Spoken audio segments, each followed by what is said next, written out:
Hello students, now welcome to target focus one step toward success best learning platform YouTube channel में आप सभी का स्वागत है। तो डियर स्टूडेंट्स, आज हम डिस्कस करें हिंदी एलटी टेट दिसंबर 2023 जो आपका 27 नवंबर को होने जा रहा है एग्ज़ाम आपका हिंदी का यानी एलटी का एग्ज़ाम। तो अभी हम डिस्कस कर रहे हैं मॉक सेशन नंबर 1। इसी के तुरंत बाद आपका सेशन नंबर 2 डिस्कस होगा। तो एग्ज़ाम देने से पहले एक बार इन वीडियोज़ को देख लीजिएगा, क्योंकि यहाँ से आपके एग्ज़ाम में क्वेश्चन आने के चांसेस काफ़ी ज़्यादा हैं। तो कंटिन्यू कर लेते हैं आज के सेशन को। तो पहला क्वेश्चन है, मैथिल कोकिल के नाम से कौन सा कवि प्रसिद्ध है? तो ऑप्शन दे रखे हैं, जल्दी से चूज कर लीजिए। मैथिल कोकिल के नाम से कौन सा कवि प्रसिद्ध है? आप सभी ने चूज कर लिया तो ऑप्शन नंबर बी सही रहेगा, विद्यापति। द नेक्स्ट क्वेश्चन है, भूषण के काव्य में किस काव्य गुण की प्रधानता है? तो जल्दी से चूज कर लीजिए, भूषण के काव्य में किस काव्य गुण की प्रधानता है? आप सभी ने चूज कर लिया तो ऑप्शन नंबर सी सही हो जाएगा, ओज। तो अगला क्वेश्चन है, रीतिकाल का समय है, तो आपको बताना रीतिकाल का समय, तो जल्दी से चूज कर लीजिए। आप सभी ने चूज कर लिया तो ऑप्शन नंबर बी सही हो जाएगा, 1643 टू 1843। तो अगला क्वेश्चन है, गद्य यदि कवियों की कसौटी है तो निबंध गद्य की कसौटी है, यह किसका कथन था? तो जल्दी से चूज कर लीजिए। गद्य यदि कवियों की कसौटी है तो निबंध गद्य की कसौटी है, तो ये थे भाई रामचंद्र शुक्ल के कथन थे ये। द नेक्स्ट क्वेश्चन है, उपन्यास को मानव चरित्र का आख्यान किसने कहा है?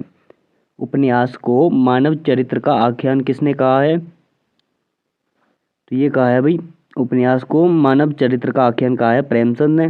द नेक्स्ट क्वेश्चन है, भयानक रस का स्थायी भाव क्या है? भयानक रस का स्थायी भाव क्या होता है? तो इसका ऑप्शन नंबर बी सही हो जाएगा, भय।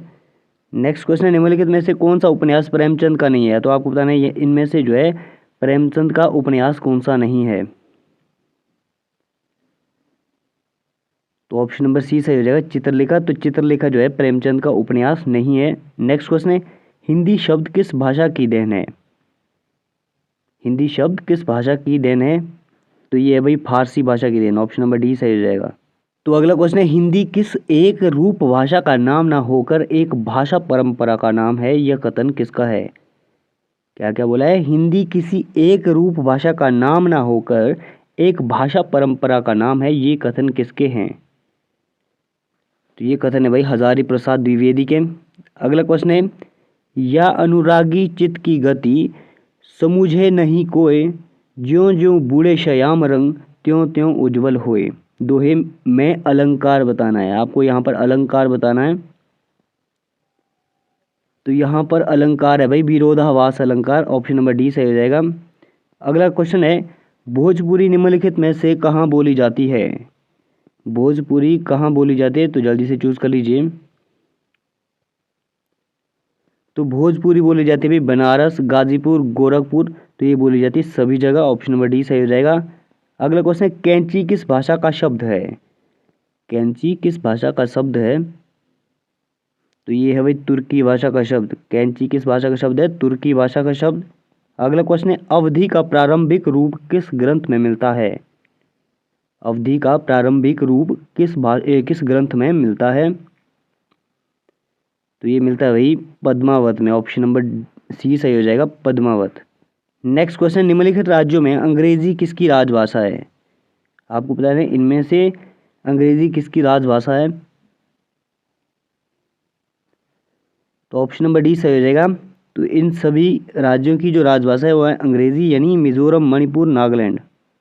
अगला क्वेश्चन, निम्नलिखित में से कौन सा शब्द अंग्रेजी भाषा का नहीं है? तो अगला क्वेश्चन है, निम्नलिखित में से कौन सा शब्द अंग्रेजी भाषा का नहीं है? तो अंग्रेजी भाषा का शब्द कौन सा नहीं है इन चारों में से? यानी इनमें से कोई नहीं, इनमें से कोई नहीं, यानी जो अपील है, कॉपी है, रेल है, ये सारे क्या है? अंग्रेजी भाषा का शब्द है। आपको बताना है इनमें से अंग्रेजी भाषा का शब्द कौन सा नहीं है। तो ये जो है चारों तीनों जो है अंग्रेजी भाषा का शब्द है। अगला क्वेश्चन है, निम्नलिखित में से कौन सा शब्द अरबी भाषा का है? आपको बताना है इन चारों में से जो है अरबी भाषा का शब्द कौन सा है? तो ऑप्शन नंबर ए सही हो जाएगा, तारीख। तारीख है भाई अरबी भाषा का शब्द। नेक्स्ट क्वेश्चन है, गृहकट निम्नलिखित में से कौन सा शब्द है? गृहकट कौन सा शब्द है? जल्दी से चूज कर लीजिए। तो ये ऑप्शन नंबर बी सही हो जाएगा, संकर। नेक्स्ट क्वेश्चन है, चाय किस भाषा का शब्द है? तो जल्दी से चूज कर लीजिए। चाय किस भाषा का शब्द है? तो ये है भाई चीनी भाषा का शब्द। ऑप्शन नंबर सी सही हो जाएगा। अगला क्वेश्चन है बाल्टी किस भाषा का शब्द है? आपको बताना है बाल्टी किस भाषा का शब्द है। तो यह है पुर्तगाली भाषा का शब्द। अगला क्वेश्चन निम्नलिखित में से कौन सा शब्द व्यक्तिवाचक संज्ञा है? आपको बताना है इन चारों में से व्यक्तिवाचक संज्ञा कौन सी है। तो महेंद्र यानी ऑप्शन नंबर सी सही हो जाएगा। यह है भाई व्यक्तिवाचक संज्ञा। अगला क्वेश्चन है सार्वनामिक विशेषण कब आते हैं? यानी संज्ञा के पहले आते हैं या फिर उसके बाद आते हैं, सर्वनाम से पहले आते हैं या फिर इनमें से कोई नहीं। तो जल्दी से चूज कर लीजिए। सार्वनामिक विशेषण कब आते हैं? यानी संज्ञा से पहले आ जाते हैं। ऑप्शन नंबर ए सही हो जाएगा। नेक्स्ट क्वेश्चन है निष्ठुर शब्द में कौन सी संधि है? आपको बताना है निष्ठुर शब्द में कौन सी संधि है। तो निष्ठुर शब्द में हो जाएगी विसर्ग संधि। ऑप्शन नंबर बी सही हो जाएगा। तो अगला क्वेश्चन है निम्नलिखित में से कौन सा शब्द स्त्रीलिंग शब्द है? ऑप्शन दे रखे हैं तो जल्दी से चूज कर लीजिए कौन सा शब्द जो है स्त्रीलिंग शब्द है। तो इन चारों में जो है स्त्रीलिंग शब्द है वो है कृपा, यानी ऑप्शन नंबर बी सही हो जाएगा। अगला क्वेश्चन है निम्नलिखित में से कौन सा बहुवचन अशुद्ध है? आपको इन चारों में से बताना है कौन सा बहुवचन अशुद्ध है।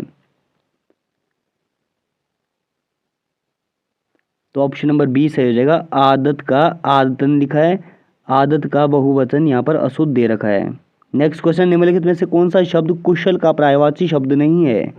आपको बताना है इन चारों में से कुशल का पर्यायवाची शब्द कौन सा नहीं है। तो कुशल का पर्यायवाची शब्द निपुण होता है, प्रवीण होता है, पटु होता है, वंचक ये नहीं होता भाई। ऑप्शन नंबर डी इसका गलत है, यानी यहाँ पर 25 का हो जाएगा। कुशल का पर्यायवाची शब्द वंचक नहीं है। नेक्स्ट क्वेश्चन है अकाल पीड़ित में कौन सा समास है? अकाल पीड़ित में कौन सा समास है? जल्दी से चूज कर लीजिए। तो अकाल पीड़ित में होगा तत्पुरुष समास। ऑप्शन नंबर सी सही हो जाएगा। द नेक्स्ट क्वेश्चन है ऋत ऋतु में अर्थभेद कौन सा है? ऋत ऋतु में अर्थभेद कौन सा है? तो जल्दी से चूज कर लीजिए। तो इसमें है भाई सत्य और मौसम का अर्थभेद। नेक्स्ट क्वेश्चन है इनमें से कौन सा शब्द शुद्ध है? शुद्ध शब्द छांटा इन चारों में से। उज्जवल, उज्जवल यानी उज्जवल कैसे लिखते हैं? तो ऑप्शन नंबर ए सही हो जाएगा। तो अगला क्वेश्चन है सदैव का संधि विच्छेद क्या होगा? तो आपको बताना है सदैव का संधि विच्छेद। तो ऑप्शन नंबर आपका सी सही हो जाएगा, सदा जमा एव। तो अगला क्वेश्चन है मुंह से फूल झड़ना मुहावरे का अर्थ क्या है? मुंह से फूल झड़ना इस मुहावरे का अर्थ बताना आपको।